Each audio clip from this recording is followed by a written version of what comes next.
భయ్యా నేను ఇప్పుడే Arjun son of Vyjayanthi cinema చూశాను భయ్యా. ఈ సినిమా మనిషి పుట్టిన తర్వాత ఖచ్చితంగా ఈ సినిమా ప్రతి ఒక్క చూడాలి భయ్యా.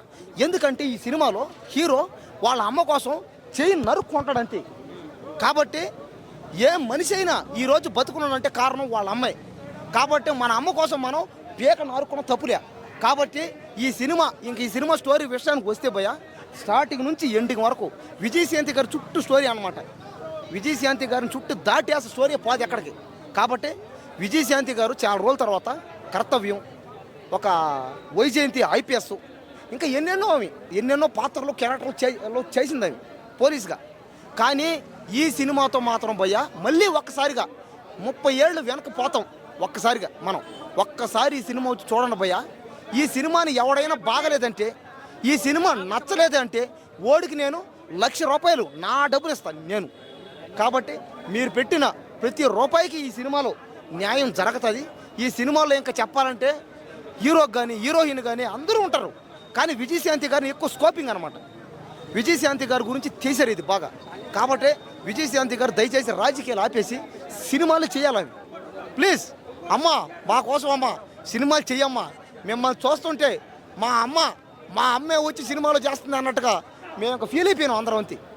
విజయశాంతి గారు మనందరికి అమ్మే. ఖచ్చితంగా ఈ సినిమా రేపటి కాలం 1000 కోట్లు గ్యారెంటీ పక్కా. ఇప్పుడే వైజయంతి మూవీ చూసినాం. ఈ సినిమాలో అర్జెంటుగా డైరెక్టర్ని మార్చేయాలన్న, మంచిగా హీరోని పట్టుకొని, మంచి విజయశాంతి మేడంని పట్టుకొని సినిమాని పడుకోబెట్టాడు. లాస్ట్ ½ అన్ అవర్ బూస్ బంప్స్ ఇచ్చినంత మాత్రం సినిమా ఎక్కడికో వెళ్ళాల్సిన సినిమాని ఇక్కడే ఉంచేశాడు డైరెక్టర్. సినిమాని ఒక మంచి స్టోరీ అన్నీ స్క్రిప్ట్ రాసుకోవడం కాదు, సినిమాని నెరేషన్ చేయడం రావాలి. మన దగ్గర ఫార్చునర్ కారు ఉంటే కాదు, దాన్ని డ్రైవ్ చేయడం రావాలి. ఒక మంచి డ్రైవర్ ప్రయాణానికి ఎంతో అవసరమో ఈ సినిమాకి మంచి డైరెక్టర్ కూడా అంతే అవసరం. కోర్టు మూవీలో అసలు ఏముండదు, కానీ సినిమాని అంత బాగా నెరేట్ చేశాడు ఆ డైరెక్టర్.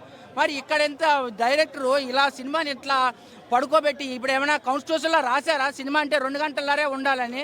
గంటన్నర సినిమా తీయో, లేదు గంట సినిమా తీయో, మా టైం వేస్ట్ కదా. నీవు వెళ్తావు సినిమా పడుకోబెట్టి తీయడం వల్ల. అర్జున్ సన్ ఆఫ్ వైజయంతి, కళ్యాణ్ రామ్ గారి సినిమాలు అంటేనే యాక్షన్ సినిమాలు.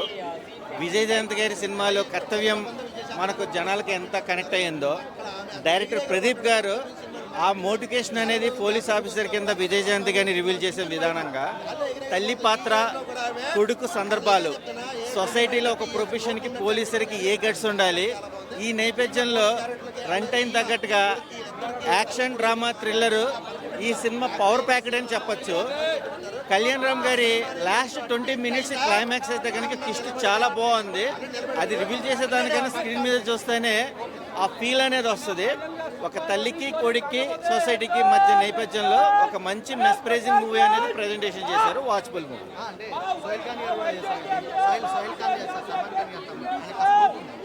అంటే అది యాక్చువల్గా ఏంటంటే అది కొద్దిగా గ్యాంగ్స్టార్ వర్షన్లోకి వెళ్ళిపోతుంది. కానీ మెయిన్ మోటివేషన్ ఏంటంటే పబ్లిక్కి ఎలా కనెక్ట్ అయ్యారనేది ఇంపార్టెంట్. ఒక గవర్నమెంట్ ఎంప్లాయ్ కానీ, ఒక పోలీస్ ఆఫీసర్ కానీ, ఒక కామన్ మ్యాన్ కానీ ఒక గ్యాంగ్స్టార్ వర్షన్ని ఆయన ఇంప్లిమెంట్ చేసుకున్నారు. సో ఏంటంటే వీళ్ళ క్యారెక్టర్ ముందు అది ఏంటంటే కొద్దిగా డైలమా. యాక్షన్ ప్రకారంగా ఒప్పుకోవచ్చు, కానీ స్క్రిప్ట్ ప్రకారం కనుక కొద్దిగా అది నెగిటివ్గానే వెళ్తుంది. అంటే ఆయన వెయిట్ కూడా పర్ఫెక్ట్గానే సపోర్ట్ అయ్యింది.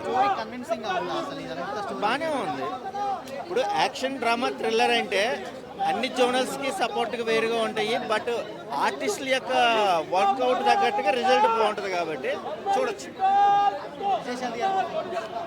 ఆవిడ జాతీయ మహానటి, ఆవిడ గురించి మనం ఏం చెప్పలేము. బట్ వాస్తవంగా చెప్పాలంటే కళ్యాణ్ రామ్ గారు కూడా ఆవిడ వర్షన్లో కొద్దిగా డౌన్ అయ్యాడని చెప్పచ్చు. ఎందుకంటే సీనియారిటీ సో ప్లాట్ఫామ్ క్రియేట్ చేసుకున్న ఎంత ర్యాపో ఉన్నా సరే ఆ హైలైట్ అనేది తల్లికే వేటిస్తారు, కానీ కొడుకు అంత ఇంపార్టెన్స్ ఏముంటుంది. ఇద్దరు కాంపిటీషన్. శ్రీకాంత్ గారిని అసలు చెప్పకూడదు, ఎందుకంటే మెయిన్ ట్విస్ట్ అనేది ఆయన మీదే టర్న్ అవుతుంది. అది ఏంటి అనేది రివీల్ చేస్తే ఇంకా థ్రిల్ ఏమి ఉంటుంది చూసే వాళ్ళకి. అందుకని థియేటర్కి వెళ్ళి వాచ్ చేస్తే ఆ బజ్ అనేది ఎంజాయ్ చేయొచ్చు. 100% కరెక్ట్. మదర్ సెంటిమెంట్, తల్లి సెంటిమెంట్ అంటే అది ఎవరికైనా, చిన్నపిల్లలకైనా పెద్ద పిల్లలకైనా ఆ బాండింగ్ అనేది చూపించే వాళ్ళు రకరకాలుగా చూపిస్తారు. కాబట్టి దీంట్లో కొద్దిగా సిస్టమేటిక్గా చూపించారు.